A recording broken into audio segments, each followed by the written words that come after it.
Hi guys, ఈరోజు topic వచ్చేసి BTC అనేది బియర్ మార్కెట్ బాటమ్ అయితే ఫైన్ చేయడానికి అయితే చూద్దాం. అయితే ఇక్కడ ఒక స్ట్రాటజీ అయితే ఉంది, అదైతే నేను ఫాస్ట్గా చెప్పడానికి ట్రై చేస్తాను. సింపుల్గా అయితే ఉంటుంది. బీటీసీ అనేది ఏదైతే లాంగ్ టర్మ్ రెసిస్టెన్స్ లైన్ ఏదైతే ఉందో కరెక్ట్గా ఈ రెడ్ జోన్ ఏదైతే ఉందో కంప్లీట్గా ఫస్ట్ టైం చూసుకున్నట్లయితే దగ్గరగా 16,000 నుంచి మనకి అప్రాక్సిమేట్లీ 20,000 మధ్యలో ఏంటంటే ఇక్కడ నుంచి పర్ఫెక్ట్గా డౌన్ అయింది. సెకండ్ టైం చూసుకున్నట్లయితే ఇదే గ్రీన్ జోన్లో సపోర్ట్ ఇచ్చి ఇంక్రీజ్ అయింది.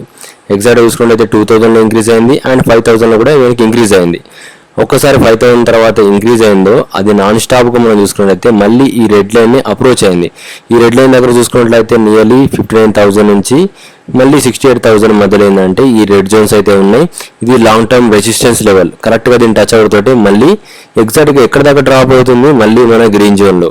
క్లియర్ కట్గా చూసుకున్నట్లయితే మన గ్రీన్ జోన్ ఎక్కడ ఉంది, నియర్లీ 15,000లో, అంటే కొద్దిగా ఇంక్రీజ్ అయింది. నియర్లీ 15,000 to 16,000 మధ్యలో అయితే ఉంది. అండ్ దాని తర్వాత మళ్ళీ బుల్ మార్కెట్ అయితే వచ్చింది.